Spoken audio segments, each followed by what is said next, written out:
nuestra Biblia en el Salmo 8.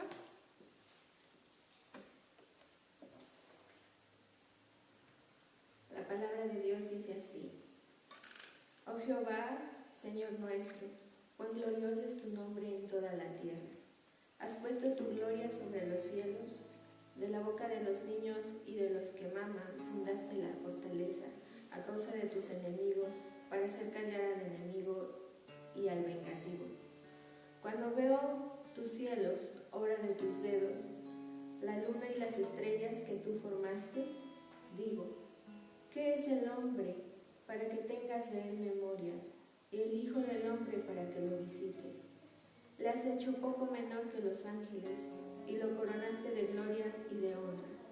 Le hiciste señorear sobre las obras de tus manos, todo lo pusiste debajo de sus pies, ovejas y bueyes, todo ello, y asimismo las bestias del campo, las aves de los cielos y los peces del mar, todo cuanto pasa por los senderos del mar.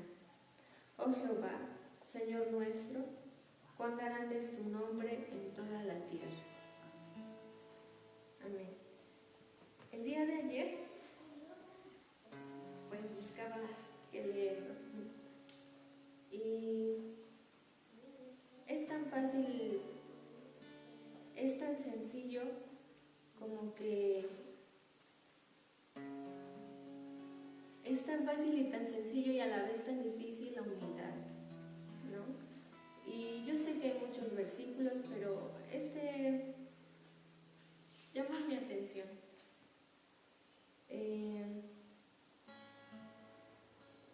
David era un ser humano como todos nosotros. Era un rey. Y no lo hacía grande su riqueza ni el poder que tenía sobre un pueblo, sino la humildad que él presentaba, porque de todas maneras, como humano y como todos y cada uno de nosotros, él pecó, y vemos una historia que todos sabemos. Cuando él peca,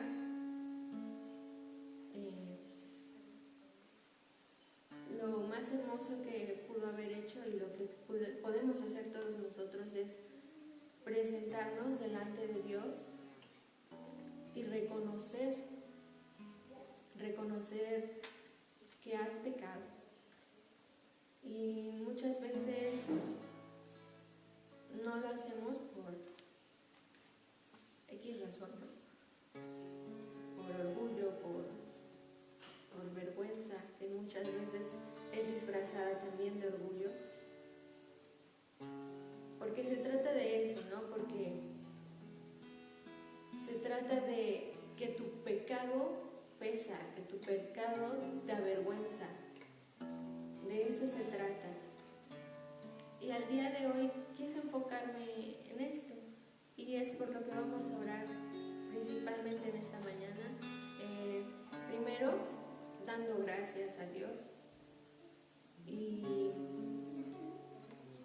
hace poco hablaba con las mujeres de la oración y leímos un texto muy conocido, el Salmo 23. Lo leímos en otra versión, y la versión que nosotros conocemos, que todos nos conocemos, dice: el Señor es mi pastor, nada me faltará. Y en la versión en la que yo se los leía decía: el Señor es mi pastor, tengo todo lo que necesito. Y yo hablaba con ellas y les decía: quiero que se enfoquen en la palabra tengo todo lo que necesito, y no todo lo que quiero.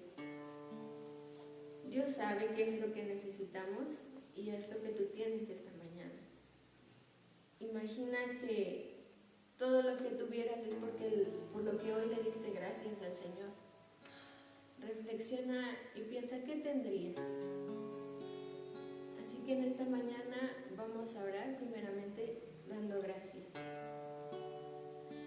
Ahí en tu lugar, cierra tus ojos y ten una conversación con Dios.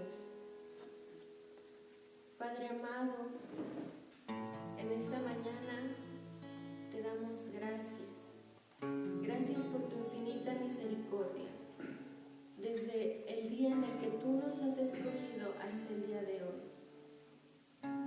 damos gracias por las cosas que incluso a veces a nosotros nos parecen injustas.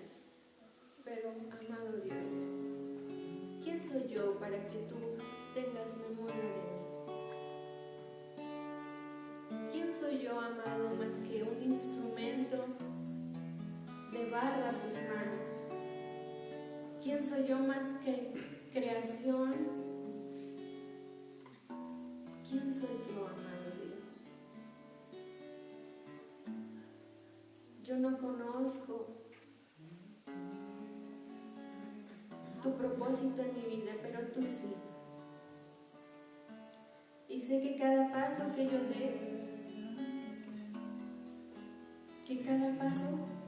dé, va a ser acompañado de ti y de tu propósito. Amado Dios, te damos muchísimas gracias por todo lo que tú estás haciendo, por todo lo que harás. Gracias, amado Dios, por lo que tengo. Gracias por mi familia, por mis hermanos, por todo lo bueno que tú has hecho conmigo. Porque sé, amado Dios, que aún en medio de la preocupación está presente tu mano. Porque aún en medio de la incertidumbre está tu voz. Gracias, amado Dios, porque ha sido tu voluntad. Ha sido tu voluntad regalarnos tu palabra. Que aunque muchas personas quieran entenderla, en ocasiones no pueden. Y tú nos has dado el tesoro a entenderla, Señor. Amado Dios, enséñanos a ser humildes. Así, Padre, como tú lo fuiste. Porque viniste en forma de siervo, aún siendo Dios. Fuiste obediente hasta la muerte y muerte de cruz. Te damos toda la honra y toda la gloria a ti, porque eres nuestro mayor ejemplo, Padre. Porque fuiste un ejemplo como hijo. Porque nos enseñaste muchas cosas que ahora nos han sido reveladas. Te damos gracias, amado Dios. En el nombre de Jesús. Amén.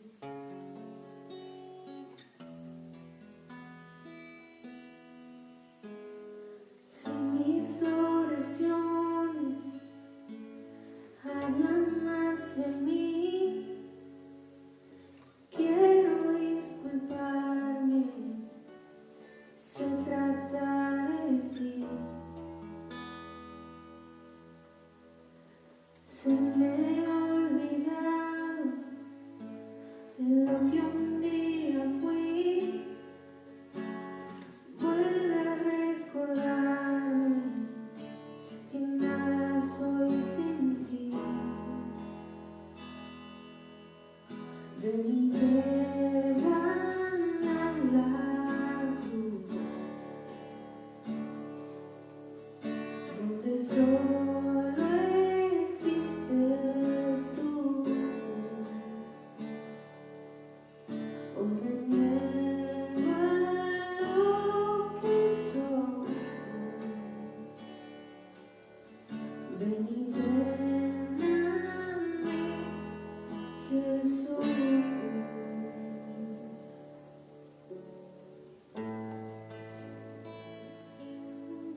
donde solo existes tú. Hoy me niego a lo que soy. Ven y lléname, Señor.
Levanta tus manos delante del Rey, cierra tus ojos delante del Señor.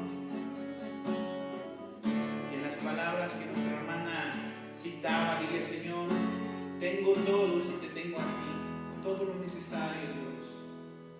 Ven y llena nuestro corazón, ven y llena nuestro corazón, ven y llena nuestro corazón.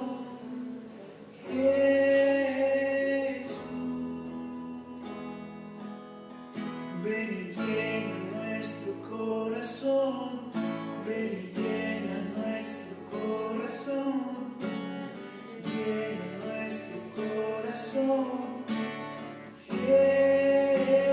Jesús. Díselo fuerte al Rey.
bienvenido siempre. No necesitas ni siquiera permiso.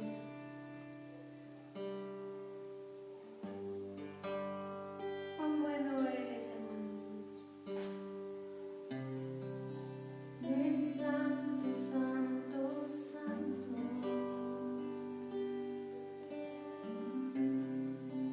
Eres santo, santo, santo.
repetir lo que la canción dice, pero en realidad lo sientes con tus propias palabras.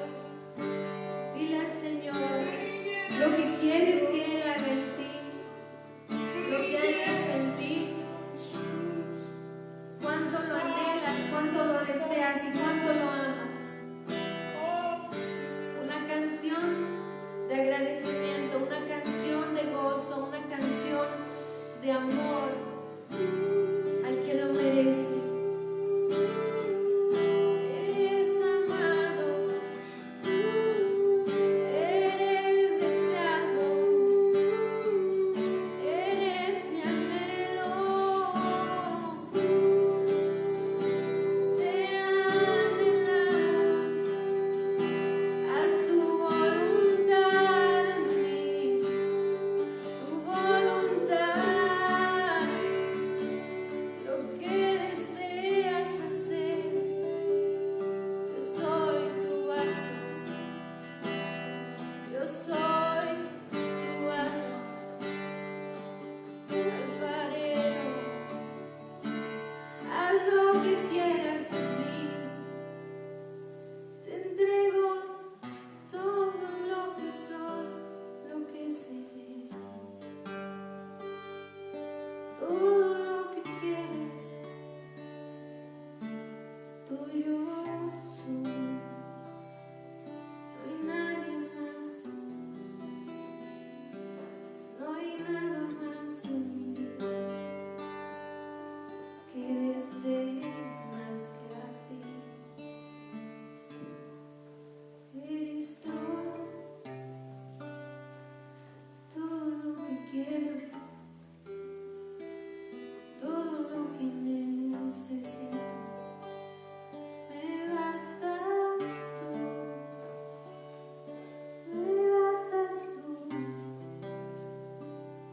gracias mi Dios, gracias amado,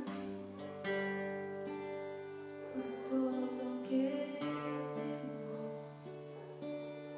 todo lo que quiero, lo que tengo,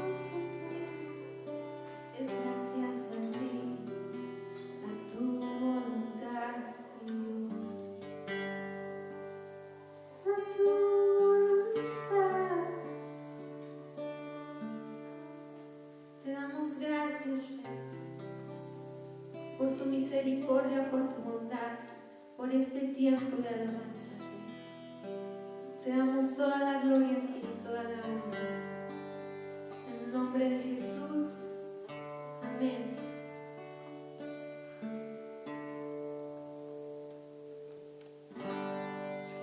Amén. Que Dios les bendiga, hermanos. Qué gran bendición el poder estar con ustedes esta mañana.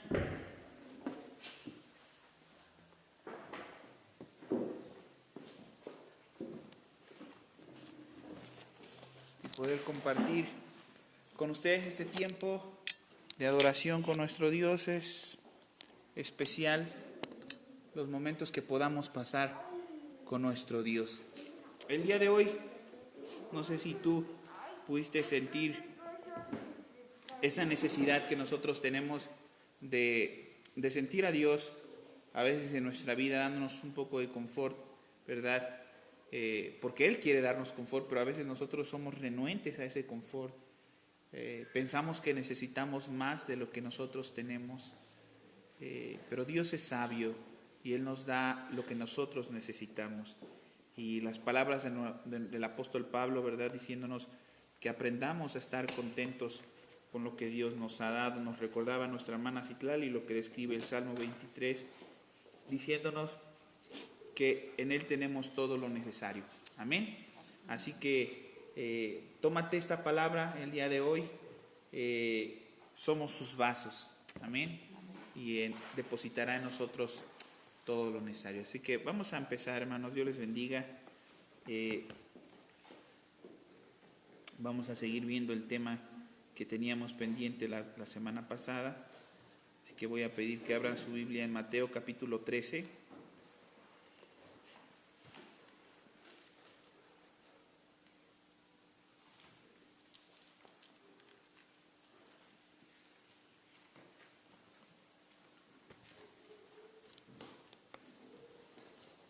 Mateo capítulo 13.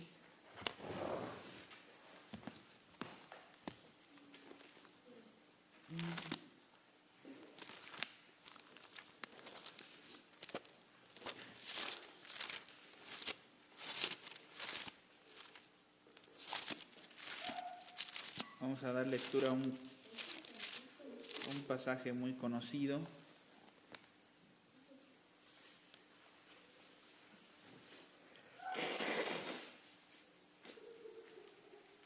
Y vamos a dar lectura al capítulo 13 del versículo 1. Son algo de versículos, pero vamos a leerlos todos. Del versículo 1 en adelante dice la palabra de Dios en el nombre del Padre, del Hijo y de su Espíritu Santo, que es la parábola del sembrador.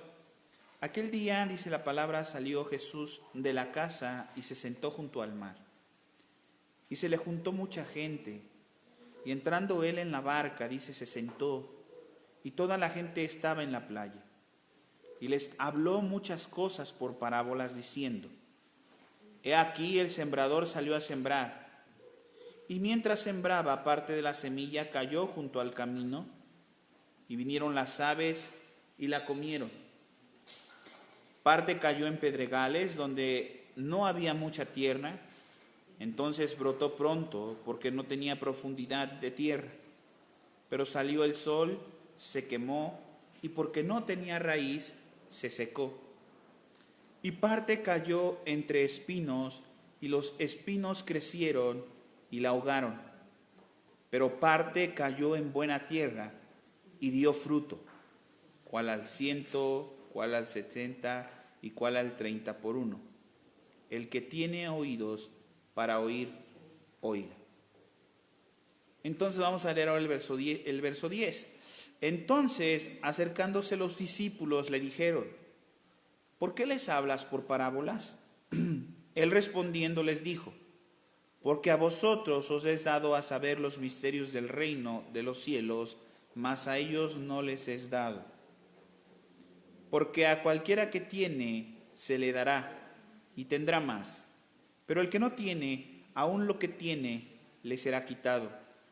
Por eso les hablo por parábolas, porque viendo no ven, y oyendo no oyen, ni entienden.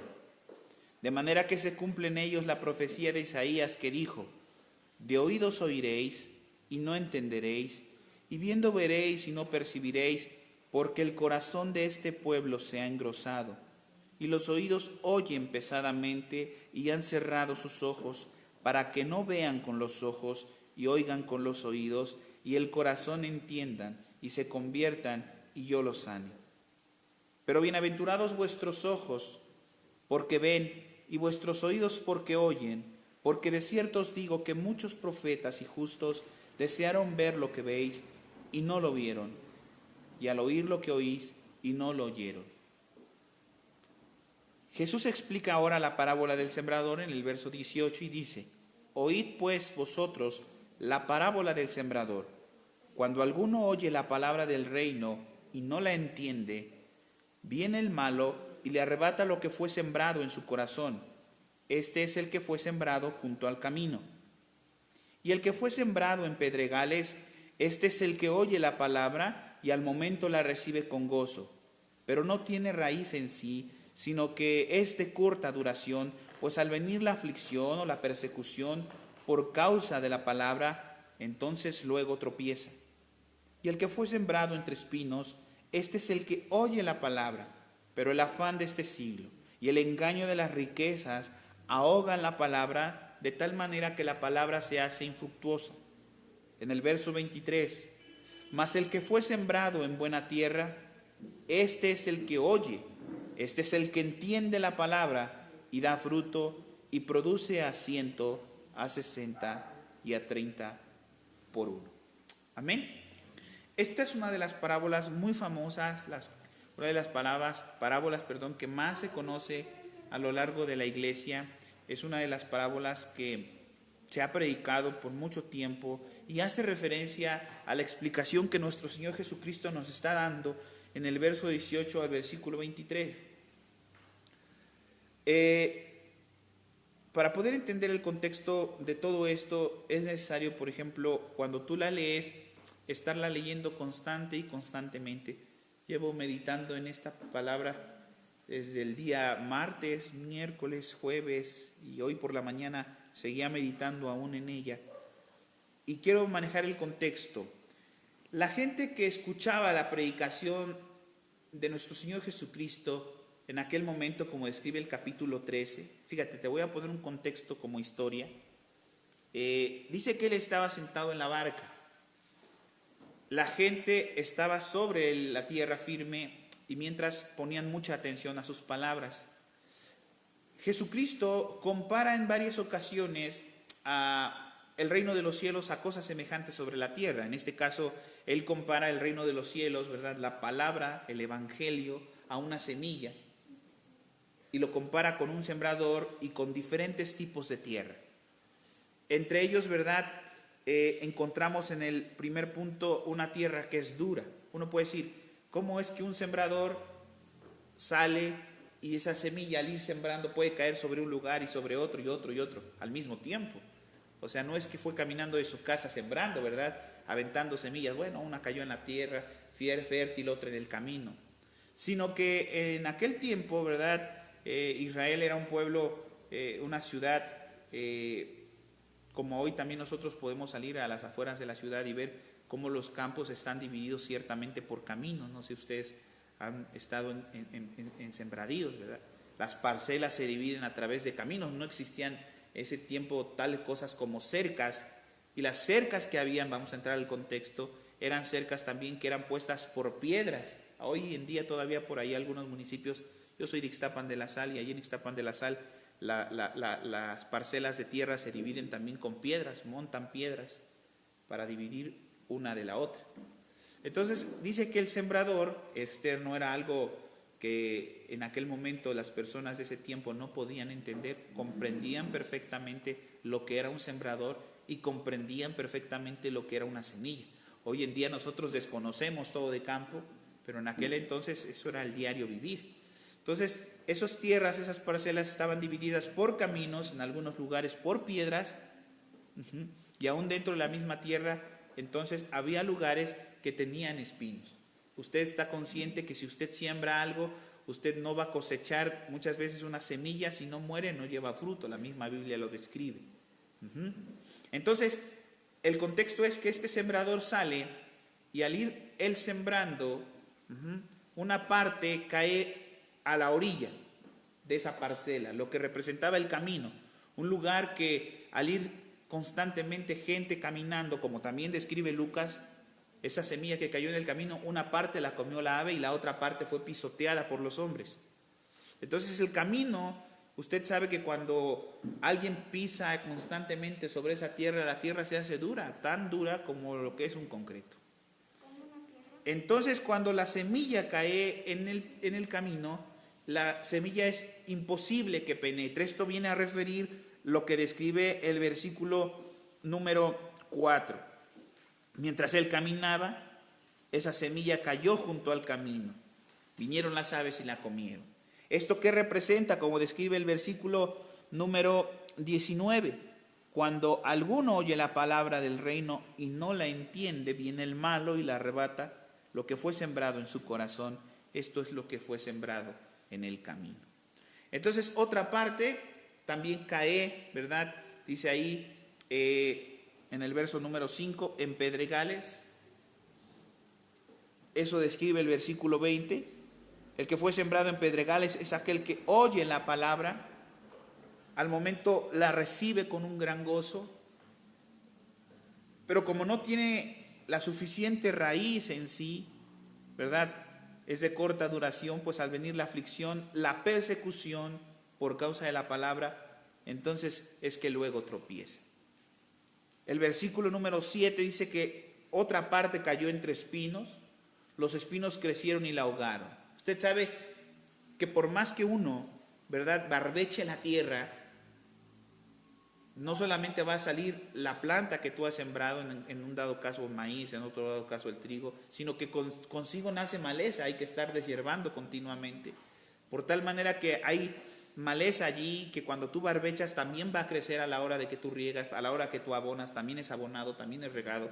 Entonces esa parte cayó ahí, dice, entre los espinos, pero crecieron los espinos y entonces ahogaron la planta, ¿verdad? Ese es el versículo 22. El que es sembrado entre espinos, este es el que oye la palabra, pero el afán de este siglo, el engaño y las riquezas ahogan la palabra y entonces eso hace que la palabra se haga infructuosa, que no haya fruto.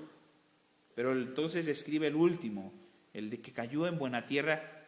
Quiero que usted lleve esto en su mente. El que cayó en buena tierra, ese dio fruto. En el versículo 23, mas el que fue sembrado en buena tierra, este es el que oye y entiende.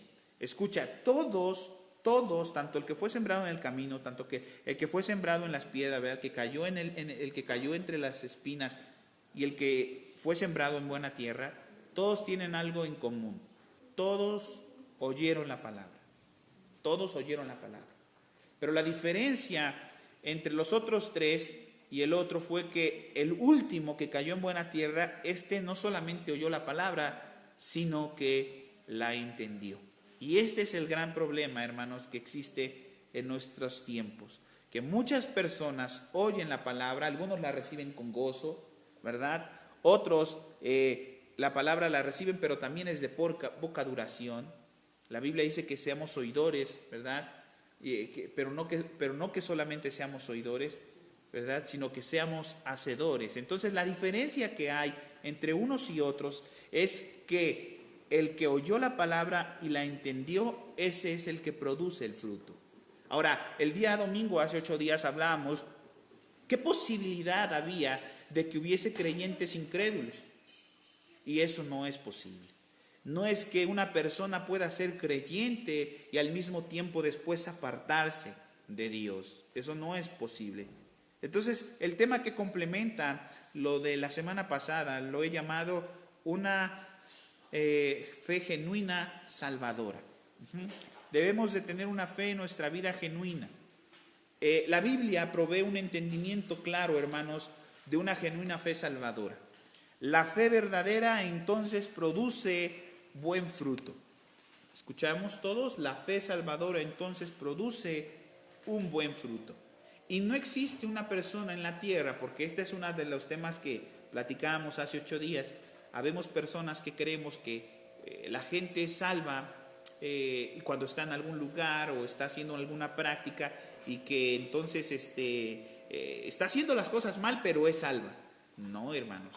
La salvación se ve reflejada a través del fruto. Por eso el tema de hoy es una fe genuina salvadora. Por eso les vuelvo a repetir que la Biblia entonces nos va a proveer un entendimiento claro de una fe genuina salvadora, porque la fe verdadera produce buen fruto. Una fe salvadora produce buen fruto. Esa es la diferencia entre el trigo, hermano, y la cizaña. Usted va a encontrar ahora en el capítulo 13, versículo 24, cómo la historia continúa. Vamos a ver cómo la historia continúa. Mateo 13, verso 24. Y entonces habla una parábola del trigo y de la cizaña. Dice el versículo 24. Les refirió otra parábola. En el mismo instante, en el mismo momento, mientras él platicaba con ellos la parábola del sembrador, ahora él les refiere otra parábola diciendo: el reino de los cielos también es semejante a un hombre que sembró buena semilla en su campo. Fíjate lo que este hombre hizo. Sembró buena semilla en su campo. Verso 25. Pero mientras este hombre, ¿verdad?, dormía, los hombres, sus enemigos, vinieron y sembraron cizaña entre el trigo y entonces se fue. ¿Cuál es entonces la diferencia entre un trigo y una cizaña? El trigo produce buen fruto. La cizaña es algo que nosotros complementamos, no sé, con alguien chismoso. Es lo que se nos viene a la mente. Es cizañoso. No, hermanos. La cizaña aquí no entra ese término. No podemos entrar a alguien que una persona que meta chismes o que lleve y traiga. Eso no representa aquí la cizaña. Aquí la cizaña simplemente representa la otra gente.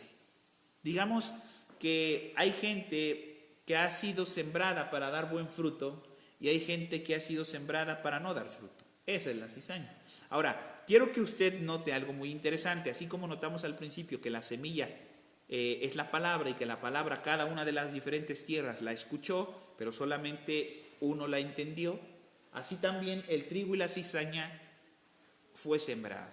Hubo un propósito. El trigo fue sembrado con el fin y el propósito ¿de qué? De dar fruto, de llevar el día de mañana una cosecha abundante. Y la cizaña fue sembrada por el enemigo. El enemigo vino, dice, y entró al campo y sembró en el campo la cizaña. O sea, eso quiere decir que ambas personas dentro de una congregación es sembrada. Ahora, esto es muy importante porque esto atenta también, ¿verdad?, contra ese libre albedrío que es muy famoso, que nosotros hemos predicado en demasiadas ocasiones y que hemos tenido conflictos en la explicación acerca de lo que es una fe, ¿verdad?, y de una salvación predestinada. Porque también la Biblia describe en Romanos, ¿quién puede altercar con Dios? Dios tiene el poder de hacer con el mismo barro un vaso para honra y otro vaso para deshonra. Entonces es muy importante que tú y yo entendamos esto. Ambas personas deben ser sembradas. Platicábamos esta semana, el día miércoles, en la iglesia y entendíamos algo muy importante. Que nosotros como iglesia podemos ser una iglesia que compartamos el evangelio fielmente. La palabra de Dios sea verdadera. Que la palabra que en esta iglesia se comparta sea una palabra genuina, no alterada, una exposición plena del evangelio sin alteración de ninguna cosa. Pero eso no evitará que dentro de la iglesia exista cizaña y exista trigo, porque es necesario. Fíjate lo que describe ahora el versículo 26. Entonces cuando salió la hierba y dio fruto, entonces apareció también la cizaña. El versículo 27. Vinieron entonces los siervos del padre de la familia y le dijeron: Señor, ¿no sembraste tu buena semilla en tu campo? ¿De dónde pues te ha salido la cizaña? Y él les dijo: un enemigo ha hecho esto. Y los siervos le dijeron: ¿quieres pues que vayamos y arranquemos la cizaña? La respuesta de nuestro Señor Jesucristo, ¿verdad?, a esa historia que Él cuenta, dice que Él dice: no sea que al arrancar la cizaña arranquéis también con ella el trigo. Pues por eso que a veces también es muy conflictivo este punto de si una persona, ¿verdad?, lleva un mal comportamiento dentro de la iglesia, nosotros tomemos medidas extremas o no las tomemos. Es un tema que hay que abordar. Pero Dios dice: no. Imaginemos esto, hermano.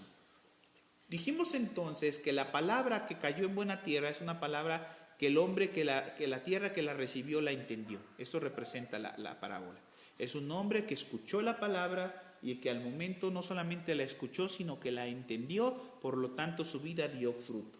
Ahora hay otra persona dentro de la iglesia que escuchó la palabra, la recibió con gozo al inicio, pero después de la persecución, la necesidad de congregarse, la necesidad de cumplir ciertas tareas en la iglesia, hemos dado temas de ello, ¿verdad? No perdura la palabra, como también describe el que cayó en espinos. No duró para siempre.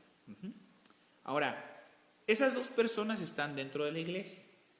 Ambas personas llegan a tener algún tipo de diferencia dentro de la iglesia. ¿Qué pasa con la persona que no recibió la palabra? Se va, no madura. Pero esa persona también es de edificación para la otra persona que sí recibió la palabra, que sí recibió el consejo. Porque esa va a ser una prueba para su vida. Escucha, si tú eres esa persona que en tu corazón crees que eres esa buena tierra donde la buena semilla cayó, entonces tú debes de convivir dentro de una iglesia con este tipo de personas que entre paréntesis ahorita le vamos a llamar cizaña. Pero si tú no soportas ninguna de estas persecuciones, ninguna de estas alteraciones, escucha, si no soportas las llamadas de atención, si no soportas la exhortación, si no soportas, ¿verdad?, la instrucción, entonces lo único que estamos dándonos cuenta es que tu vida es una vida donde la semilla no alcanzó a penetrar lo profundo, no tienes la raíz suficiente. Es más, ni siquiera la escuchaste, no la entendiste, estás allí, pero la palabra ha venido y ha ido sin surgir ningún efecto y sin llevar ningún fruto. Entonces, es necesario que el trigo tanto la cizaña estén en un mismo lugar, porque al final del tiempo, vea lo que dice, dejad crecer juntamente lo uno con lo otro hasta la siega. Al tiempo de la siega yo diría a los segadores, recoged primero ¿qué? La cizaña, y atadla en los manojos para quemarla, pero recoged el trigo en mi granero. ¿Qué es lo que entonces distingue a un trigo de una cizaña? El fruto. Solamente el fruto, como describe Mateo capítulo 13, versículo 23. Mas el que fue sembrado en buena tierra, este es el que oye y este es el que entiende la palabra y da fruto. Entonces, hoy en día, muchas personas están en las iglesias, pero son gente infructífera, hermano. Como hablamos hace mucho tiempo acerca de la madurez. No podemos, ¿verdad?, tener una iglesia inmadura. No podemos formar parte de una iglesia inmadura. Porque les decía yo en una paradoja, ¿verdad? Les decía, no podemos, imagínense una iglesia llena de niños, puro niño en la iglesia. ¿Cómo son los niños? Se pelean, que esto es mío, no, que esto es mío. No se comparten nada, son inquietos, hablan mucho, se arrastran en el piso, ¿verdad? Juegan, todo patean. Y imagínese, y solamente hubiese 2, 3 adultos, ¿cómo crees que 2 o 3 adultos saldrían de una iglesia donde hay puro niño? Saldrían locos, hermanos, porque no tendríamos la paciencia para aguantar tanto niño. Entonces, las iglesias hoy en día parecen ser lugares llenos de gente con 30, 40, 50 años, pero con el carácter de un niño. Y el fruto consta en esto, consta en madurar. Una planta, un buen árbol, no puede dar fruto si el árbol no está maduro. Y una buena fruta o un buen fruto no puede ser cortado, ¿verdad? Y saboreado, comido, si no está maduro. ¿Estamos? El trigo no puede ser cosechado. El señor de la casa le dice, no pueden cortar, no sea que nos llevemos también el trigo, porque no hay que lo diferencie ahora hasta que dé el tiempo de la siega. El tiempo de la siega es la vid, ¿verdad? Es la vendimia, lo que se conoce cuando ya lo que fue sembrado dio el fruto. Entonces no podemos, ¿por qué? Hay algo muy interesante aquí. El trigo y la cizaña, hermanos, son 2 plantas que son idénticas. Tú puedes buscar en internet una imagen del trigo y una imagen de la cizaña y usted lo va a comparar y son iguales. La única diferencia al final, en el tiempo de la siega, es que el trigo da su espiga. Es más, no, incluso la cizaña da espiga, pero no lleva fruto, no lleva grano. La diferencia entonces del trigo es que el trigo lleva espiga, pero lleva grano. La cizaña lleva espiga, pero no lleva grano. Entonces esta es la diferencia entre el trigo y la cizaña. Ambas fueron sembradas en el mismo campo. En la parábola del sembrador, el Señor Jesucristo enseñó que mientras los incrédulos no dan fruto, aquellos que son salvos serán fructíferos. Amén. Entonces, por eso les digo, es un momento, tal vez es un buen tiempo para ver si nuestra fe es genuina. Amén. Si verdaderamente nuestra fe es genuina. Esto quiere decir que mientras una persona, hermano, no conciba la palabra de Dios en su entendimiento, no puede ser salvo. Yo te lo quiero plantear así. Puedes estar en la iglesia, puedes participar de la iglesia y puedes haber nunca concebido la palabra en tu mente. Y si no la has concebido, no puedes ser salvo. Las plantas que no dan fruto prosperan en tierra buena. Las plantas que dan fruto, prosperan en tierra buena, el cual es el ejemplo de un corazón redimido. ¿Qué es la buena tierra? Un corazón redimido. Nuestra hermana Citlali nos hablaba en el inicio de la oración acerca de un hombre llamado David, ¿verdad? Porque a veces nosotros confundimos la humildad con muchas cosas, menos con lo que es verdaderamente humildad. Si tú lees completamente la historia de David, te darás cuenta que David no era una persona dejada, porque hoy la gente piensa que una persona humilde es dejada. No, David era un hombre de carácter. David era un hombre de valentía, de valor, honorable, honesto. Y también fue acusado de parte de Dios, ¿verdad?, de que sus manos estuvieran llenas de sangre, ¿verdad? tanto que no pudo construir el templo. Dice, tus manos has asesinado a mucha gente, no puedes construir el templo. Fíjate, Dios tenía sus límites. Eres un hombre conforme a mi corazón, pero has manchado tus manos. Entonces, la humildad no es algo así como que es una persona dejada, que deja que todo el mundo le grite, que deja que todo el mundo lo ofenda. Eso no es humildad. Entonces, hay que entender el contexto de humildad. Es un corazón, como decía nuestra hermana Citlali, que entendía su pecado. ¿Y sabes qué es lo más terrible que existe en la situación en la iglesia? Como les decía hace 8 días, lo más terrible es un cristiano que no entiende el arrepentimiento. Es muy importante, porque hay personas que saben que están haciendo mal, que saben que están haciendo algo incorrecto, que viven una vida incorrecta y que ¿qué crees que hacen, hermano? Dicen, estoy bien. No, yo estoy bien. Yo no he ofendido a nadie, yo no estoy haciendo nada malo. Que incumplen con sus responsabilidades como padres, como madres, como hijos, como miembros de una congregación, incumplen con sus responsabilidades en contra de su ministerio y ellos piensan que no están haciendo nada malo. A diferencia, eso es falta de humildad, para que usted vea.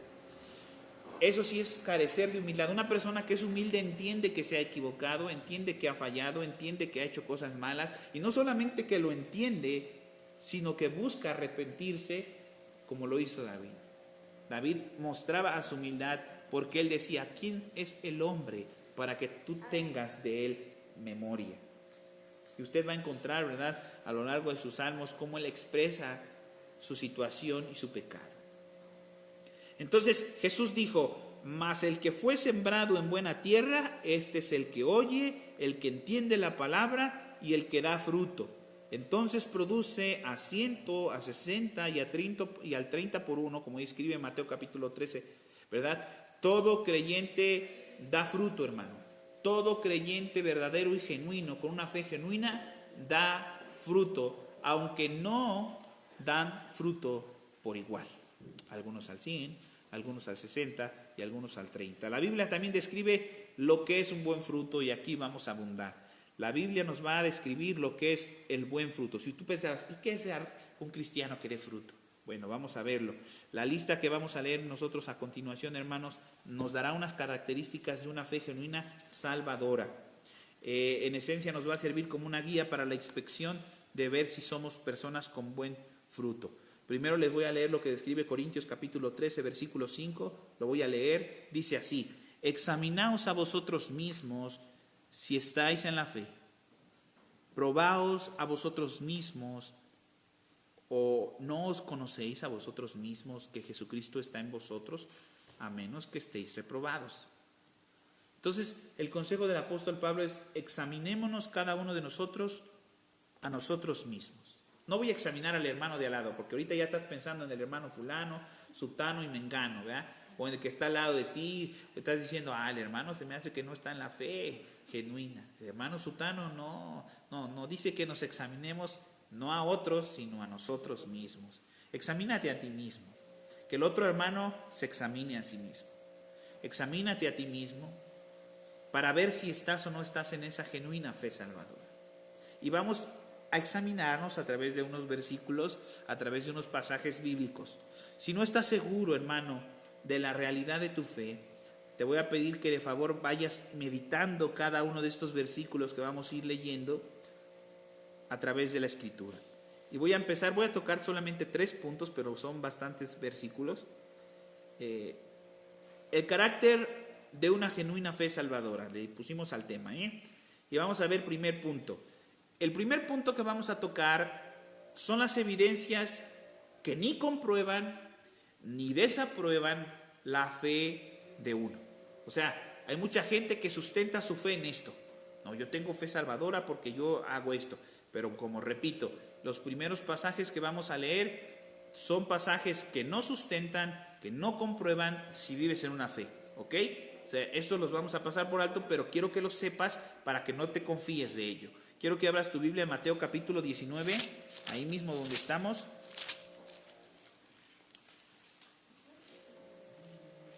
Mateo 19, versículo 16 al 21. Y vamos a ir dando lectura así velozmente y rápidamente. Mateo 19, versículo del 16 al versículo 21. ¿Del 16 al 21? Amén. Dice, entonces vino uno y le dijo, maestro bueno, dice, ¿qué bien haré para tener la vida eterna? Esta persona sustentaba a su fe salvadora en los bienes que él pudiera hacer. ¿Qué bien necesito yo hacer para poder obtener la vida eterna? Muchas personas, en su temor a la muerte y en su temor a vivir, ¿verdad?, de una manera incorrecta, sabiendo que hay un Dios, sabiendo que existe Dios, sabiendo que Dios condenará, se acercan al Señor intentando cambiar su manera de vida, pensando que haciendo cosas van a poder obtener este beneficio, como este hombre, el llamado por la Biblia el joven rico. El verso 17, él le dijo, ¿por qué me llamas bueno? Ninguno hay bueno sino uno, Dios. Pero si quieres entrar en la vida, guarda los mandamientos. Ahora, por eso dije que estas son las evidencias que no comprueban ni desaprueban la fe de uno. Él les dijo, ¿cuáles? Y Jesús dijo, unos como no matarás, no adulterarás, no hurtarás, no dirás falso testimonio, honra a tu padre, honra a tu madre, amarás a tu prójimo como a ti mismo. El joven entonces dijo, todo eso lo he guardado desde mi juventud. ¿Qué más me hace falta? Jesús le dijo, si quieres ser perfecto, anda, vende lo que tienes, dalo a los pobres y tendrás tesoro en el cielo. Ven y sígueme. Ahora, esto es una evidencia que no comprueba ni desaprueba la fe de uno. ¿Por qué no comprueba? Porque muchas personas piensan que porque no roban, que porque no matan, que porque no adulteran, que porque no dan falso testimonio, viven una fe salvadora. Este hombre se fue, no pudo vender. Fíjate lo que escribe el 22, oyendo estas palabras el joven se fue triste, porque tenía muchos, ¿qué? Posesiones. Usted y yo vimos en el capítulo 13 de Mateo, hace un momento, que uno de los que es sembrado en las espinas, ¿qué es lo que lo aparta del evangelio y del reino? Las riquezas. Las riquezas. Hermano, ¿hasta dónde estás accesible en tu corazón para renunciar a una de las riquezas? Escucha, hay mucha gente que cristianamente en su fe ha renunciado a las riquezas. Cuando muchos de nosotros, hermanos, no somos capaces ni siquiera de renunciar a un día de trabajo para dedicárselo a tu familia, mucho menos a Dios. Hay gente que no se le dedica tiempo ni a su familia, mucho menos a Dios. Entonces es muy importante que tú entiendas esta parte. Por eso esto no evidencia nuestra fe. Un entendimiento intelectual, como describe también Romanos, aparte Mateo, póngale algo porque vamos a estar regresando allí. Un entendimiento intelectual, como describe Romanos capítulo 1, versículo 21. Vamos a Romanos 1, 21.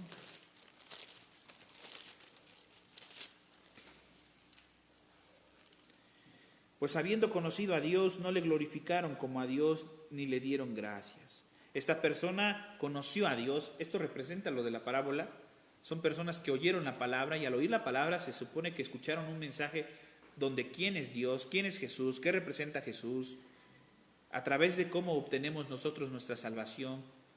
Todo escucharon, conocieron a Dios. Incluso es gente que pudo venir y haber cantado a Dios, adorado a Dios, servido a Dios, dar un grupo familiar en alguna casa, dar una enseñanza, una predicación. Pero ¿qué crees que le costó? Le costó glorificarlo como a Dios. Lo conocieron. La pregunta aquí es, hermano, en tu fe, ¿tú conoces a Dios? Tal vez tú dices sí. La pregunta ahora es, ¿lo glorificas como a Dios? Esa es una pregunta que queda allí. Tú tendrás que responder. La gran diferencia entonces de un creyente a un no creyente no es conocer a Dios, sino glorificarlo como a Dios. Hay mucha gente que es cristiana, pero no entiende cómo es que se glorifica a Dios. Solo lo conoce, pero no le glorifica como a Dios. Y ahí lo dice claro, no le dieron gracias. ¿Cómo se glorifica a Dios? Dando gracias a Dios en todo. Dando gracias a Dios, ¿en qué? En todo, hermano. En todo es todo. Cosas buenas, cosas malas, cosas trágicas, enfermedades, tribulaciones, persecuciones. ¿Qué llevó a aquella persona que cayó entre espinos? ¿Qué llevó a aquella persona que cayó entre las piedras? Los afanes de este siglo, las persecuciones de este siglo. En esas persecuciones y en esos afanes no glorificaron como a Dios, no le dieron gracias. Yo veo gente hoy renegando por esta situación del COVID, orando, decretando que esta situación se pase, que se acabe. Vamos a orar, hermanos, cadenas de oración para que el COVID se extinga. Dios tiene poder para acabar con esto. Hermano, Dios tiene el poder para hacer lo que Él quiera, y tú tienes que darle gracias a Dios si Dios permitió que en este país o en el mundo entero sucedan este tipo de enfermedades, catástrofes, desastres naturales. Dad gracias a Dios en todo. Eso es glorificar a nuestro Dios. Él es soberano. ¿Puede el hombre altercar con Dios? No, en ninguna manera. ¿Dirá el hombre, ¿por qué me hiciste así? No, en ninguna manera. Entonces, ¿cómo nosotros glorificamos a Dios? Dando gracias a Dios en todo. A no renegar de Dios, a no renegar de las cosas que nos sucedan, tomando nuestra cruz y cargándola y siguiéndola, id en pos de Él. Amén. Entonces vamos a ver tampoco que no nos evidencia ni nos comprueba una participación religiosa. Volvemos a Mateo capítulo 25.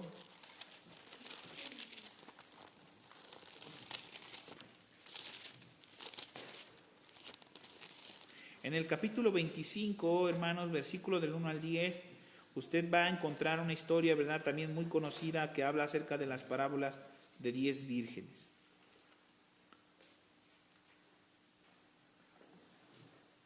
Entonces, en el último versículo, vamos a leer del 11,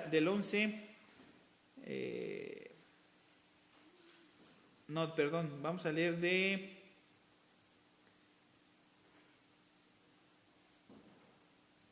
11 al 13. Después vinieron también las otras vírgenes diciendo: Señor, Señor, ábrenos. Mas él respondiendo dijo: de cierto os digo que no os conozco. Velad pues, porque no sabéis el día ni la hora en que el Hijo del Hombre ha de venir.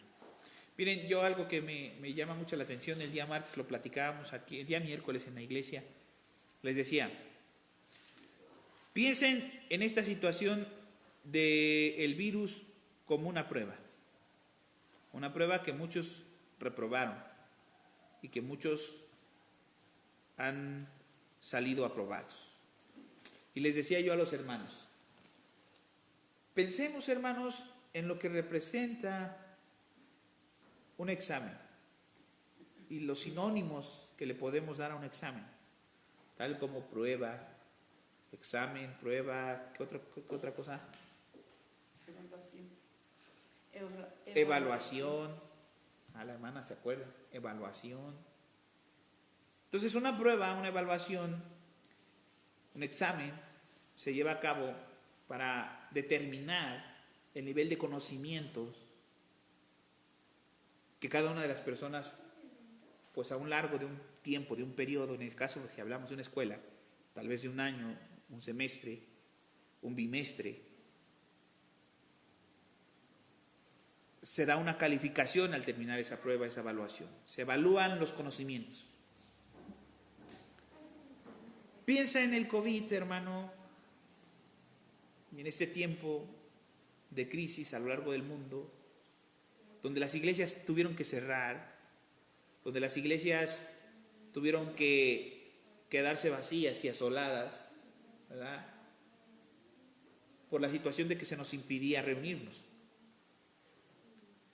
Un examen, una prueba para ver qué tipo de conocimiento tú y yo hemos adquirido. Qué persistencia. Tal vez somos de aquellos que ahorita están saliendo a flote, los que fueron sembrados, ¿verdad?, en la tierra que fue sembrada la semilla, que representa tal vez las piedras, los afanes, la persecución, el que nos impidían, dejaron de buscar a Dios. O tal vez son los del camino, la reciben con gozo, no la entienden. Entonces, esto tal vez representa un examen de ¿qué? ¿Qué le echas, hermano? 5, 6 años de que te convertiste a Cristo, 7, 8, 9, 2, 1. Y lo único que evidencia, no estoy hablando de congregarte, hermano, hablo de tu búsqueda personal con Dios. Que eso, claro, viene a representar en tu fidelidad y en tu congregación también. Gente que es espiritual y que busca a Dios, sigue siendo constante. La gente que no, pues no busca a Dios. Pero no quiero enfocarme en una congregación, sino en tu búsqueda, en tu personal que tú tengas con Dios, en la lectura de la Biblia, en las oraciones, como la Biblia lo describe. Pero mucha gente, hermano, que Dios permitió esto como un examen en el cual mucha gente a la hora de ser evaluados salieron bajos. Alguno que otro reprobado. Pero pocos salieron exitosos de esta evaluación. Entonces es una prueba de nuestra fe. Por eso entendemos que esta parábola de las 10 vírgenes es que 10 vírgenes estaban esperando al novio. Y mientras lo esperaban, a 5 se les hizo fácil dormirse, con sus lámparas prendidas y sin tener aceite suficiente. Cuando el novio grita, ¿verdad? Cuando se grita que viene el novio, 5 están apercibidas, despiertas, atentas, mientras las otras están en su cama durmiendo, viendo televisión, viendo Netflix, atendiendo el Twitter, el TikTok, el Facebook. Porque ahora, si hablamos de paradojas, podemos meter. Yo quisiera escribir ahora en estos tiempos ciertas parábolas que representan la actualidad. Como dijimos al principio, hay gente que no entendería lo que es una semilla, ni lo que representaba un campo de aquella época, pero hoy podríamos hablar de un hombre que sale y publica una publicación en Facebook cristiana, hermano, con grande efecto de evangelismo, pero que los cristianos seguidores que tienen en sus cuentas ni siquiera tienen el tiempo de compartir para hacer de bendición a otras personas. Son personas que cuando las ven dicen, la pasamos rápido. Me ha pasado, hermano. Entonces, podríamos hacer parábolas de estas. Hay un hombre que publicó una publicación muy de bendición en su perfil de Facebook. Pero las otras personas, ¿verdad? Al verla haciendo que comparten la misma fe, la ignoraron y decidieron compartir cualquier babosada antes que eso. Escucha, hermano, suena fuertísimo. Porque escucha algo, tú sabes que nunca he intentado ser una persona que caiga bien a la gente. No es mi estilo, hermano.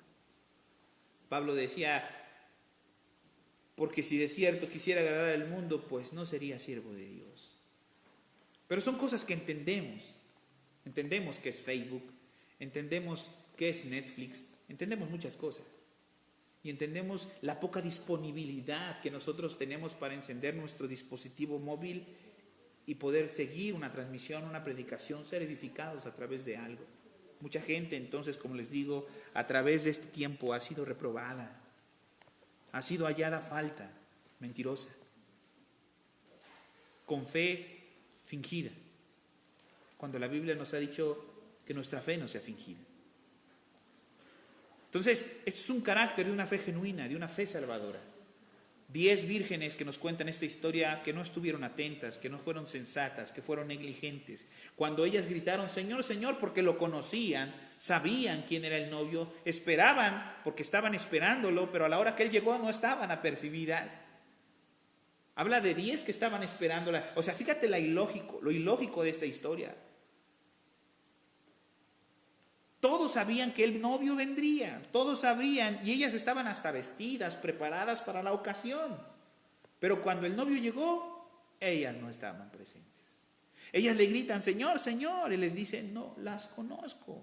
Un término que el Señor describe en varias ocasiones a lo largo de los evangelios. Algunos en aquel día me dirán, Señor, Señor, ¿no profetizamos en tu nombre? Yo vendía, ¿verdad?, como siempre bromeo, yo vendía las vendimias, yo vendía los dulces en el templo, hermano. Señor, yo vendía los dulces, Señor, yo era el que hacía el aseo los sábados. Y el Señor te dirá, no te conozco, yo profetizé en tu nombre. Y el Señor nos dirá, no te conozco. Entonces eso es una evidencia que no comprueba ni desaprueba la fe de cada uno de nosotros. La participación religiosa, por así decirlo. El ministerio activo. Vamos a Mateo capítulo 7, versículo del 21 al 24. Mateo capítulo 7. No va a alcanzar el tiempo, hermanos.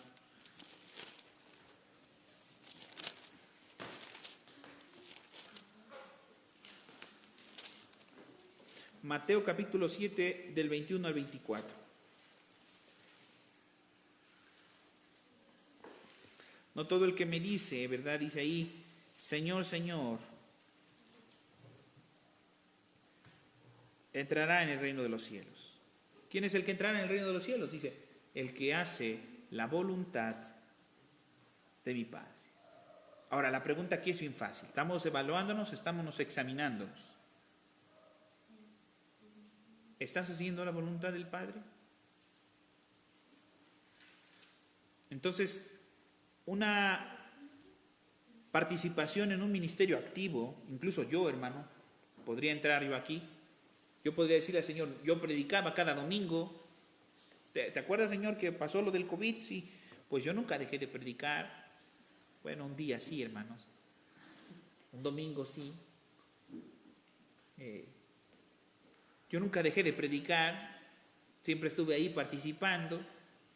Porque así le dirá a esta gente. Hicimos muchos milagros en tu nombre. Echamos fuera demonios. O sea, nunca cesé de compartir. Y el Señor nos dirá, nunca os conocí. Apartados de mí, hacedores de maldad. ¿Por qué somos hacedores de maldad? Porque un ministerio activo no garantiza que nuestra fe sea genuina.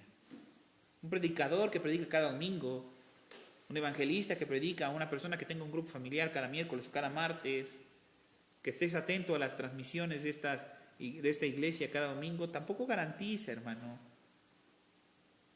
que tu fe sea una fe genuina. Porque ya vimos que un ministerio activo no nos garantiza esto. Esto es para todos.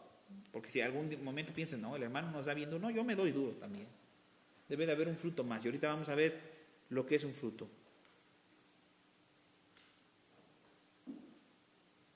Convicción de pecados. No, vamos a ver, sí, convicción de pecados, hermano.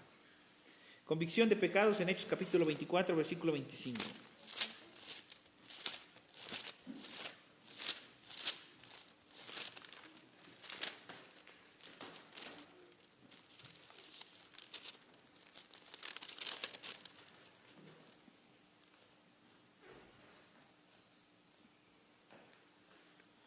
Convicción de pecados, 24, Hechos 24, versículo 25, dice, pero al disertar Pablo acerca de la justicia, del testimonio propio y del juicio venidero, Félix se espantó y dijo, ahora vete, pero cuando tenga oportunidad, te llamaré. ¿Qué hizo Félix? Se espantó.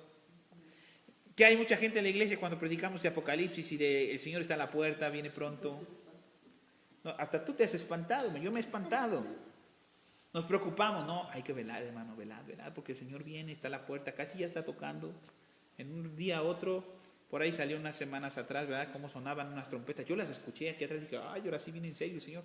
Y de repente todo se vuelve a la calma. ¿Y qué crees, hermano? Se nos vuelve a olvidar. Entonces fíjate lo que sucede con este hombre, ¿verdad? Dice que él le expresa el juicio venidero. Ha de haber sonado fuerte Pablo hablando del juicio. Tanto que Félix, ¿qué hizo? Se espantó. Y le dijo, oye, me interesa eso, estoy preocupado, vete ahorita, pero luego te llamo. Hay mucha gente que hace lo mismo, hermano. En algún momento de nuestra vida sientes un dolor, te espantas, ay Diosito Santo, no voy a hacer algo malo. Padre, ayúdame. Sientes que te mueres, buscas a Dios, después te sientes bien, sigues tu vida normal, hermano. Eso no es algo que nos hable de una fe. ¿Se ha sentido algún día temor y miedo? ¿Ha sentido que Dios está ahí, que es un Dios que consume, ¿verdad? En fuego consumidor a sus enemigos, a los hacedores de maldad. Es ese Dios que dice, apartados de mí. Es ese Dios que dice, ¿verdad? Aviéntelos donde se oye el lloro y el crujir de diente, donde el gusano no muere, etcétera, etcétera. Y tú dices, es un Dios, pero ¿qué pasa? No vives con el respeto semejante delante de ellos. Entonces es algo muy interesante lo que el apóstol Pablo experimentó con Félix. ¿Félix se espantó? Sí. Y luego le dijo, te llamaré luego. Ahora, eso es una convicción de pecado. ¿Sabes que estás haciendo algo malo? ¿Cuántos de aquí podemos saber que estamos haciendo algo malo? ¿Cuántos de nosotros podemos entender que lo que hacemos es incorrecto, que no está bien? y tienes la convicción de que eso es malo y que es pecado, pero no dejas de hacerlo. Entonces, eso no es una evidencia de que tienes una fe genuina. ¿Ok? Una garantía. Vamos otra vez a Mateo. No quería ir acá, pero es necesario, hermanos. Así es. Mateo, capítulo número 23.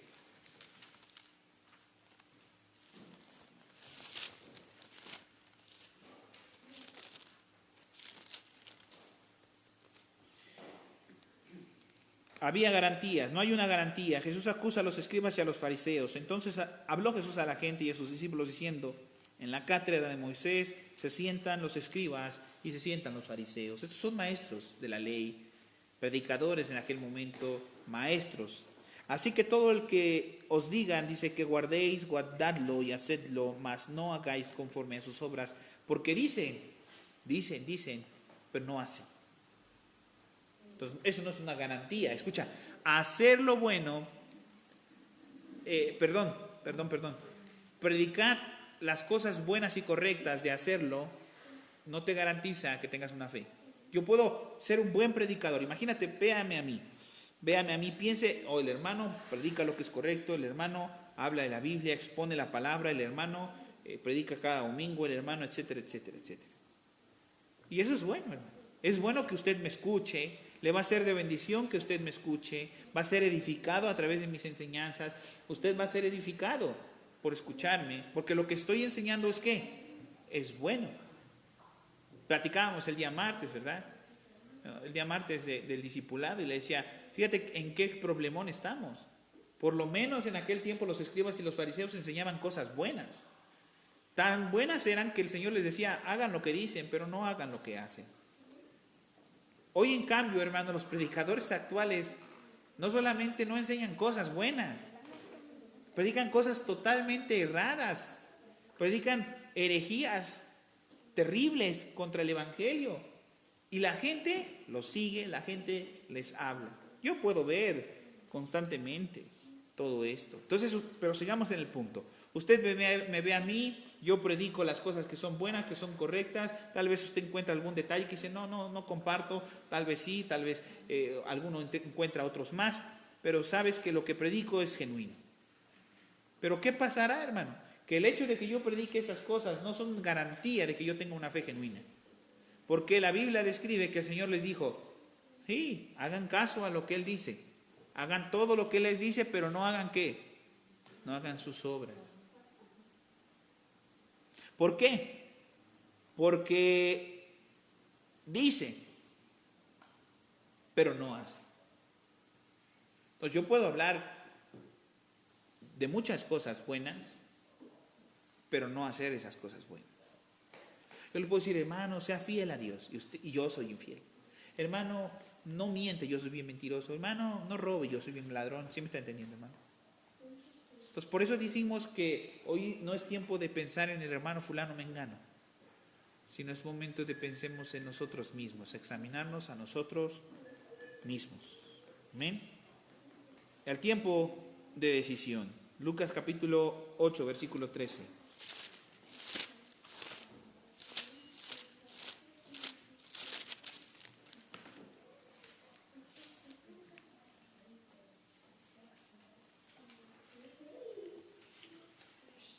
Tiempo de decisión. Los que sobre la piedra son los que, habiendo oído, reciben la palabra con gozo.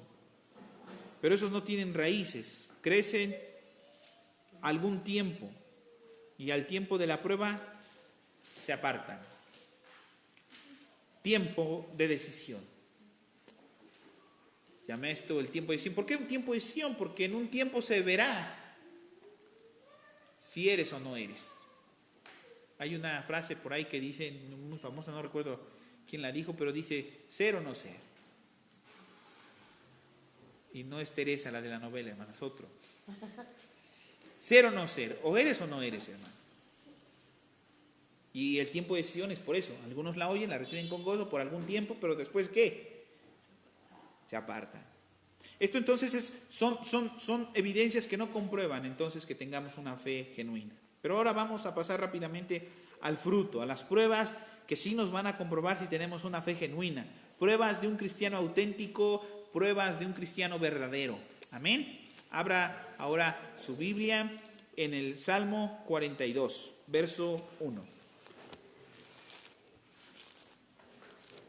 Salmo 42, versículo 1. Voy a tratar de leer todos los que tengan en un libro para no menearlos mucho. Y vamos a leer rápidamente. Dice: mi alma tiene sed de Dios. Salmo 42, versículo 1 dice: como el ciervo brama por las corrientes de las aguas, así clama por ti, oh Dios, el alma mía. Vamos, porque se va a poner bueno. ¿Y eso qué tiene que ver con que una persona tenga una fe genuina? Imagínate esto, y yo te quiero poner una evaluación para ver si tienes una fe genuina. ¿Cuántas horas al día piensas que tú clamas a Dios? Como clama, vamos a ponerlo en términos menores. ¿Cuántos vasos de agua te echas al día? ¿O cuántos litros podrían ser? Porque damos una referencia acerca de cómo el siervo clama por las corrientes de agua. El que escribió esto entendía lo que era tener ovejas en el desierto. Si es difícil pastorear ovejas en donde hay agua, imagínate lo difícil que ha de ser. ¿Usted has estado en una manada de ovejas donde todas braman? Como todos esos siervos braman porque buscan agua. Ahora imagínate tu vida buscando con esa desesperación el agua. ¿Así clamas a Dios? Como describe el verso, como el siervo brama por las corrientes de agua, así clama por ti, oh Dios, el alma mía. Por eso te dije, vámonos a términos menores. ¿Cuántos vasos de agua te echas al día? ¿Cuántos litros te tomas? ¿La misma cantidad de tiempo que buscas a Dios? Esto va a determinar si tu vida es una fe genuina o no lo es.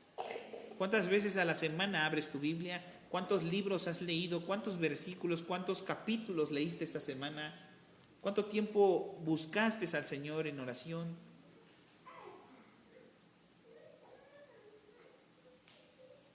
¿Cuánto tiempo pasaste a solas en tu habitación hablando con Él? Llorando con Él, pidiendo perdón a Él, deseando más de Él.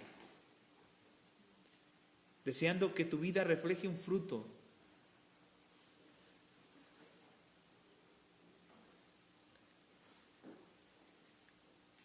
Lucas capítulo 10, versículo 27.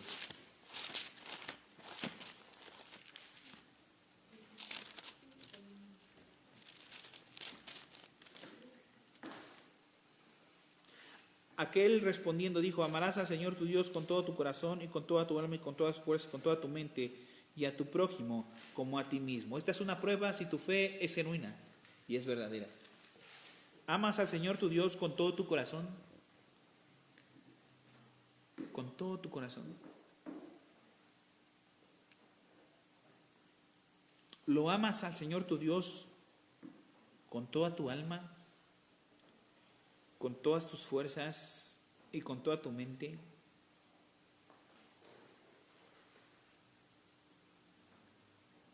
Y otra evidencia que tal vez nos dejaría a muchos fuera. Porque tú dices, bueno, sí, yo amo a Dios con toda mi mente, con todo mi corazón, con todas mis fuerzas. Y tal vez ahí vamos 100 dentro. Pero cuando el verso dice, amas a tu prójimo como a ti mismo, tal vez ya quedamos fuera 99, hermanos. Y quedó uno dentro. ¿Ves qué difícil es entonces atravesar la puerta? Porque nuestro ego no nos permite entrar sobre esa puerta angosta. Vamos aventando gente. Es muy difícil amar a nuestro prójimo como a nosotros. Pero en esto conoceréis verdaderamente que son mis discípulos, en que os améis unos a los otros. Y amar al más cercano que está cerca de ti. A mí me retuercen las tripas algunas cosas, hermano.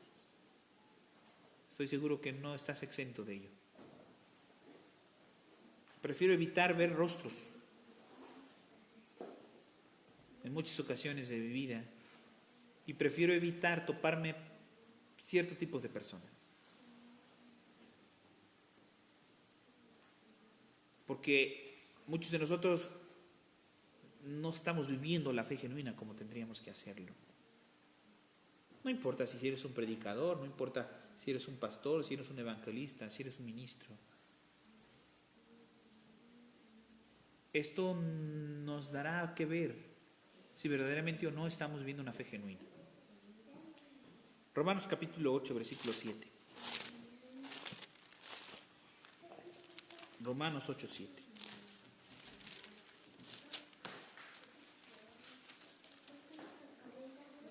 Por tanto, los designios de la carne son enemistad contra Dios, porque no se sujetan a la ley de Dios, ni tampoco puede.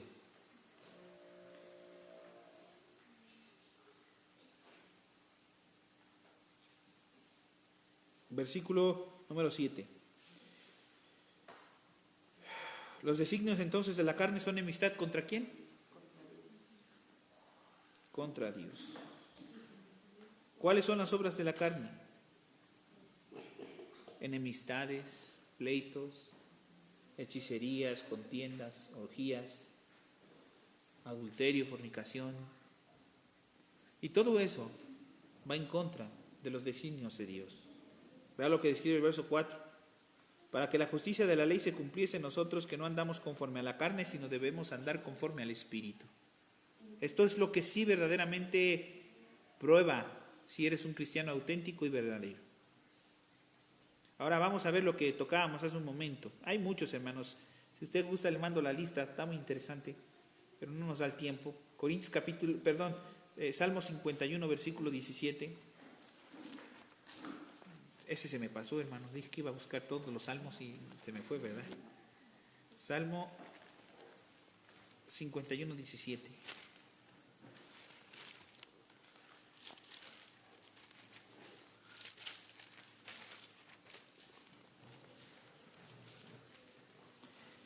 Humildad genuina. Vamos a ver la humildad genuina. Salmos 57, versículo número 17. 51, ¿verdad? Les dije. Salmo 51, 17. Dice, los sacrificios de Dios, o que tú le puedes ofrecer a Dios, son estos. Tener un espíritu quebrantado, un corazón contrito y un corazón humillado. No desprecies, tú, oh Dios. Ahora, como les dije hace un momento, mucha gente piensa que la humildad es una cosa. Quedarse callado, no responder a nadie. No, la humildad verdadera, hermano, es la que tú tienes con Dios. Que hay muchos hombres que se creen grandes en su opinión, se creen inteligentes, sabios y audaces en su opinión, y nunca se desarman contra Dios. Es necesario, hermano, derramar tu corazón delante de Dios con humildad. Reconocer que no eres nadie delante de Él, como describe el Salmo, ¿verdad?, que nos leía nuestro hermano. ¿Quién soy yo para que tú tengas memoria de mí? Saber tu necesidad. Cuando tú vienes a Dios y te presentas delante de Él en tu habitación, en tu cuarto, en tu intimidad, lo que debes de llevar muy en claro es, y lo que debes de llevar muy consciente en ti es la necesidad tremenda que tienes tú de Él. Escúchame, hermano, cualquiera que sea, lo que más le pido a Dios es ser un buen padre, más que cualquier otra cosa.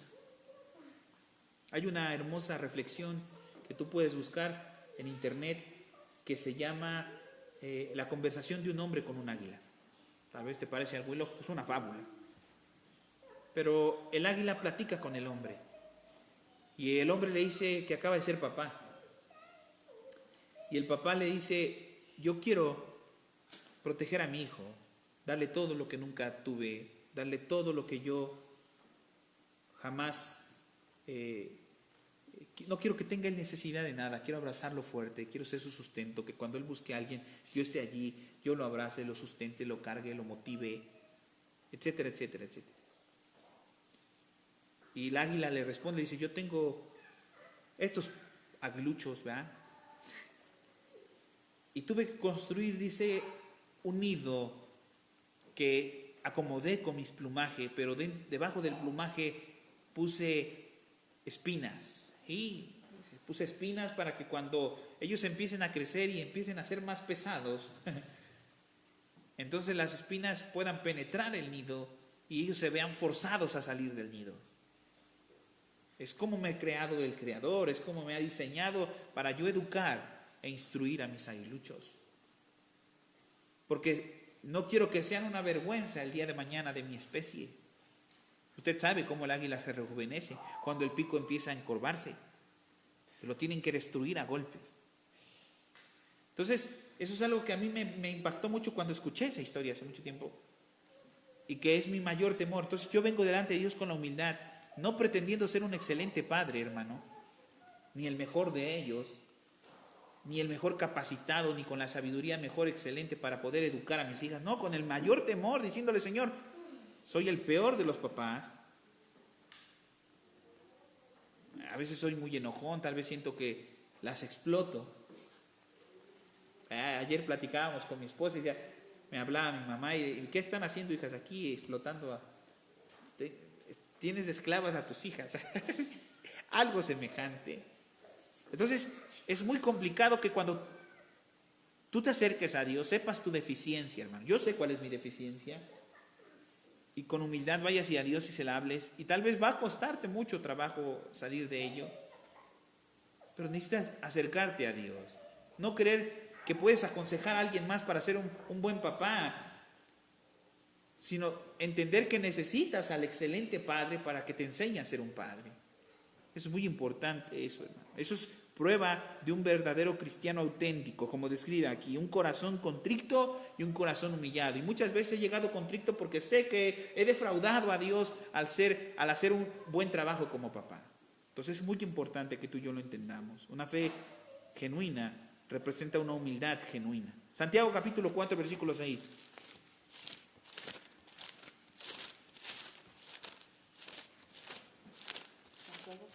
Capítulo 4, hermanita, versículo número 6. Pero Él da mayor gracia. Por esto dice, Dios resiste a los soberbios, pero da gracia a los humildes. Esto es prueba de un cristianismo auténtico. ¿Qué le da Dios a los humildes? Les da gracia, hermanos. Ahora, escucha otro término que no está bien implementada muchas veces en la iglesia, que la gente piensa que alguien que tiene gracia es carismático, que le cae muy bien a la gente. Yo por el contrario a veces no pienso eso, hermano. O sea, gracia no se representa ser chistoso ni gracioso, que a la gente le guste verte. Imagínate yo, el hermano Abel no creo que tenga mucha gracia, porque cuando empieza a predicar de 60 o 70 que estén, pues ya incomoda a 69 y queda uno contento. No, hermano, eso no es gracia. Caerle bien a todo el mundo, eso no es gracia. Porque no puedes ir contra tus principios y tus convicciones por el simple hecho de caerle bien a la gente, hermano. Eso no es gracia, hermano. La gracia es que Dios te mire con ojos de misericordia. Eso es la gracia. Que Dios, imagínate esto, hermano, que Dios esté contento con lo que tú haces. No tengo la fortuna de tener un papá ahora físico, pero me gusta, cuando yo trabajo me gusta pensar que si mi papá estuviese vivo, estuviese contento de lo que yo hago. ¿Escuchas eso? Pero tenemos a Dios, tenemos a nuestro Señor que está en los cielos, que nos mira, que nos observa y que está complacido con lo que tú hagas. Eso es importante. Y eso representa dar gracia a los humildes. Que Dios esté contento con lo que tú estás haciendo, hermano. Así como estés consciente cuando Dios está molesto por lo que estás haciendo. Una persona que adultera debe de entender que Dios no está contento porque adulteró. Pero una persona que ama hacer la obra de Dios, estoy seguro que Dios está contento por ello. Tanto que dice, bienaventurados, ¿verdad? Benditos son los pies que anuncian la paz. Entonces esto es lo que representa a un cristiano auténtico. Y estoy seguro que no estás ajeno a poder entender si Dios está contento con tu actuar o está en descontento con tu actuar. Como les repetía acerca del águila. El águila decía, quiero apoyar y entender su juventud, pero no apapachar ni consentir su pecado. Yo como padre debo de entender que tengo 4 hijas, que el día de mañana crecerán y que estarán envueltas en la juventud. Es inevitable no entenderlo, pero eso va muy en contra de que yo apapache las cosas que no son correctas en la juventud. Así es Dios con nosotros. Dios entiende que tú puedes faltar, que tú puedes fallar, que tú puedes pecar, pero Él no logra entender que tú practiques el pecado y lo concibas en tu vida y dé a luz. Amén. Es muy importante ello. Él puede entender que puedes tropezar y Él está allí para levantarte. Si 70 veces cae el justo, 70 veces Dios le levantará. 7 veces Dios le levantará, ¿verdad? Porque entendemos esa parte, multiplicado. 7 veces 7. Entonces es muy importante.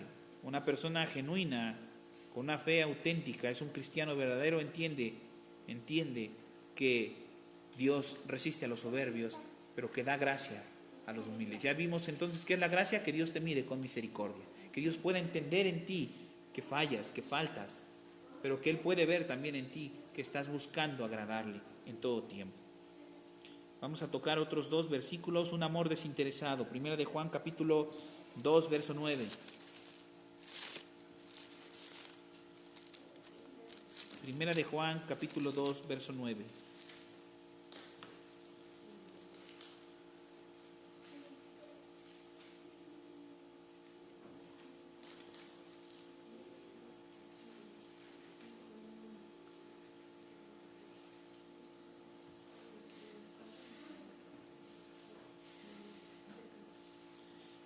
Ya me perdí, hermanos. Primera de Juan 2:9. El que dice que está en la luz y aborrece a su hermano está todavía en tinieblas. El que ama a su hermano permanece en la luz y en él no hay tropiezo.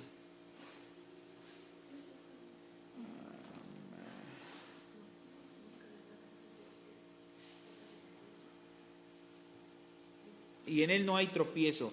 Ahora vamos al capítulo 3, versículo 14, ahí mismo. Nosotros sabemos que hemos pasado de muerte a vida, en que amamos a los hermanos. El que no ama a su hermano permanece en muerte. Estamos acostumbrados, hermano, a amar a quien nos ama. Es algo que el mundo nos ha enseñado así. Tú me das, yo te doy. Tú me escuchas, yo te escucho. Y eso nos hace egoístas, hermano. Incluso hay hermanos que se atreven a decir esto. O sea, fíjate esto. Dice, es que hermano, él no es amable, ¿cómo voy a ser amable? El hermano no habla, ¿cómo voy a hablar?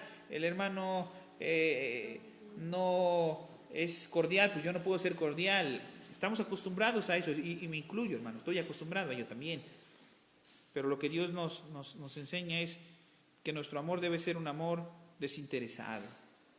Él simple y sencillamente dice, ama a tu hermano. No puedes aborrecer a tu hermano, no por lo que tu hermano te dé o te quite. Tu amor debe ser genuino, también, como tu fe.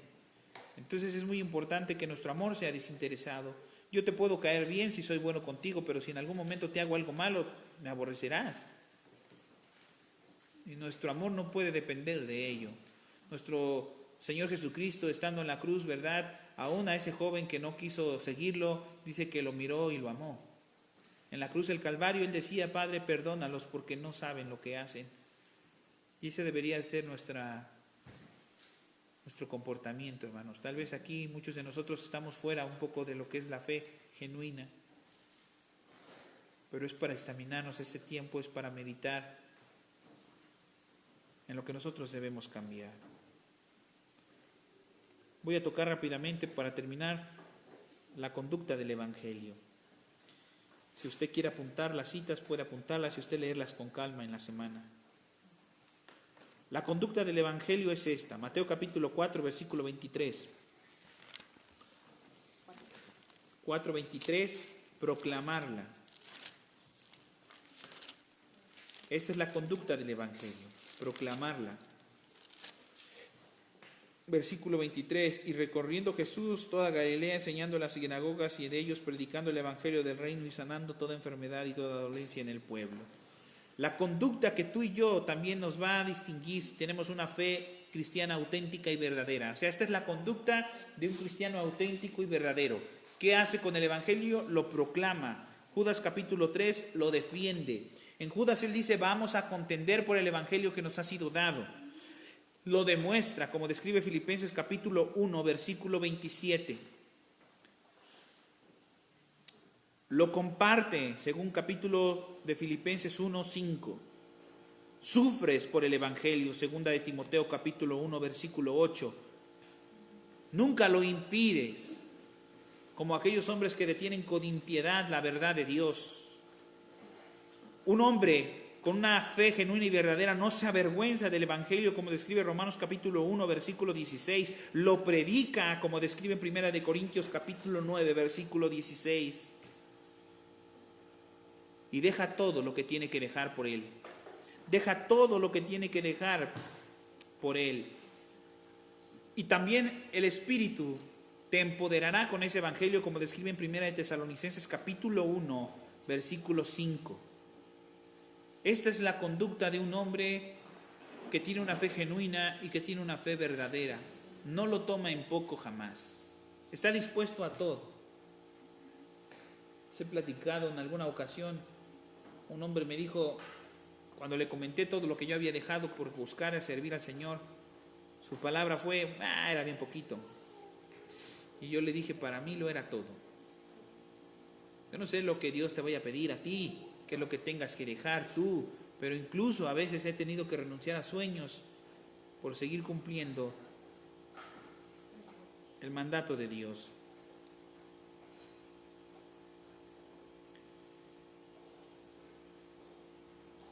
Lo guarda la palabra, guarda el Evangelio. Un verdadero hombre lleva a cabo todo lo que su palabra proclama. Y voy a cerrar con esto, hermano. Hace 2-3 semanas, ¿cuándo fue la semana que no tuvimos transmisión? Hace 2 semanas.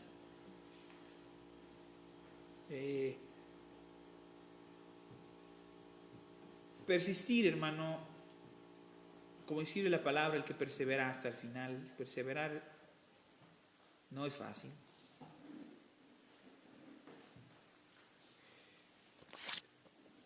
No te voy a mentir que ha pasado por mi mente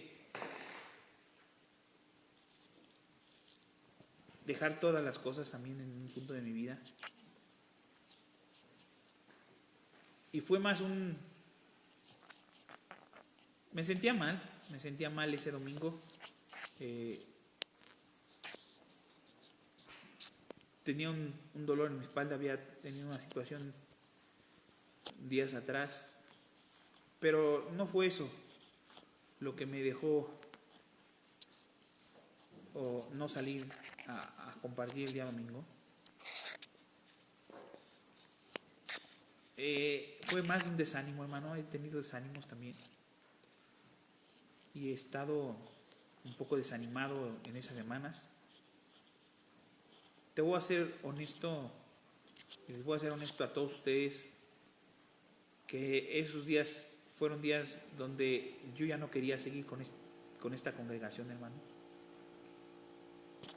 Mi esposa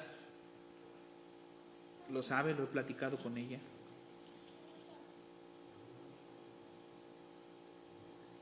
Porque he sentido que no he fracasado como el siervo que Dios quería que yo fuese. es una lucha en mi mente. Yo sé que no es así, hermano. Ahora lo entiendo que no, pero en su momento la tienes. ¿Por qué te digo esto y por qué te abro esto? Para que puedas entender, hermano, que es algo que a todo el mundo nos pasa, todo el mundo nos ha sucedido, pero quiero decirte que aquí estoy, hermano. Le doy gracias a Dios porque tengo una madre que es fuerte y no dejo pasar mucho tiempo para llamarme, me conoce y para decirme, hijo, la obra en la que estás no es una obra que es tuya, no pertenece a ti, no cargues un peso que no te corresponde, solamente cumple con la encomienda que Dios te ha dado, porque la obra es de Dios, hermano. Amén. Y algo que es de Dios prevalece para siempre. Y me dijo, no puedes dejar pasar un domingo así. Te he enseñado el valor, me decía que es importante y no puedes permitir eso. Y yo he estado en peores condiciones, hermano, para poder compartir un domingo y lo he hecho. Por eso les digo que no es una situación de enfermedad, sino fue una situación de alma, hermano. Y yo les quiero pedir abiertamente en esta mañana a cada uno de ustedes que representa, vamos a estar haciendo algunos cambios, hermano, en lo que es el servicio a la iglesia el día domingo, que ya estamos a punto de abrir para el primero domingo de septiembre. Voy a reducir el punto, tenemos el discipulado, los que están en el discipulado entrarán, creo que ya ha pasado más de un año, bueno, vamos a cumplir un año, hicimos cuentas lo del discipulado, ya estamos por empezar, pero ¿a qué viene mi cansancio, hermano? A la poca participación que como miembros de la iglesia muchas veces nosotros tenemos. Es necesario empezar a demandar un poco más y lo vamos a estar haciendo, hermanos, lo entendí de esa manera. Entonces les pido sus oraciones a través de mi vida. Ahorita ya estoy mucho mejor, pero son situaciones que nos pasan a todos y que lo que yo te quiero invitar es a persistir, hermano. Si yo te hablo de un examen y de una prueba, no es porque no lo he pasado, hermano. Pero Dios a través de eso nos demuestra que no se trata de nosotros y que se trata de Él. Que el único que debe ser glorificado siempre en nuestras vidas es Dios. Y que esto no tiene nombre. Esto tiene historia. Una historia que se basa en la cruz del Calvario. Y que esta iglesia no tiene una denominación, tiene una convicción. Y que cada uno de ustedes representa a través de su vida el ministerio que ustedes quieren tener con Él. Amén. Entonces, ayudémonos a orar los unos por los otros, no decaiga nuestro ánimo. Si uno permanece aquí en pie, si dos permanecemos en pie, si tres permanecemos en pie, esto sigue, porque esta obra no es de hombres, hermanos. Así que cierra tus ojos y yo te invito que a través de esta enseñanza que tuvimos el día de hoy, de demostrar lo que es una fe genuina, lo llevemos a cabo día a día. Padre amado, en esta hora nos humillamos delante de tu trono. Reconocemos nuestra necesidad, una necesidad infinita en ti. Somos hombres débiles y que en muchas ocasiones, Señor, nos hemos confiado y nos hemos fiado de nuestra propia prudencia y de nuestra propia fuerza. Ayúdanos a entender que lo que tú nos pides que hagamos no son sacrificios, sino obediencia, autonegación. Me viene a la mente el padre de familia que pidió a sus dos hijos que fuesen al campo, que fuesen a la viña. Uno de ellos dijo: no voy. Pero después se arrepintió y fue. Ayúdanos a ser como Él. En muchas ocasiones hemos dicho que no. Y hemos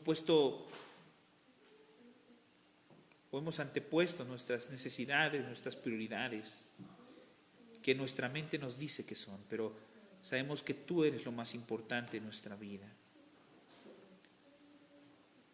Señor, ayúdanos a ser esos siervos que han recibido esos dones, esos talentos, y que los han puesto por obra a trabajar para poder producir ganancias para ti. Eres un Señor duro, como describe esa parábola, duro. Y cuando vengas, pedirás lo tuyo con tus intereses. Ayúdanos a no ser hallados siervos negligentes y malos. Padre, oro por cada una de las personas miembros de esta iglesia, para que de la misma manera, Señor, tomes control de su vida y que ellos puedan caminar en obediencia para fin de cumplir el ministerio por el cual ellos han sido sembrados en esta iglesia. En el nombre de Jesús te lo pedimos. Amén. Que el Señor les bendiga, hermanos. Nos estamos viendo, si Dios así lo permite, el día domingo. Y aquí estamos ya con el culto abierto los días miércoles. Que Dios les bendiga grandemente y que sean de bendición para esta semana esta palabra, hermanos. Dios les bendiga.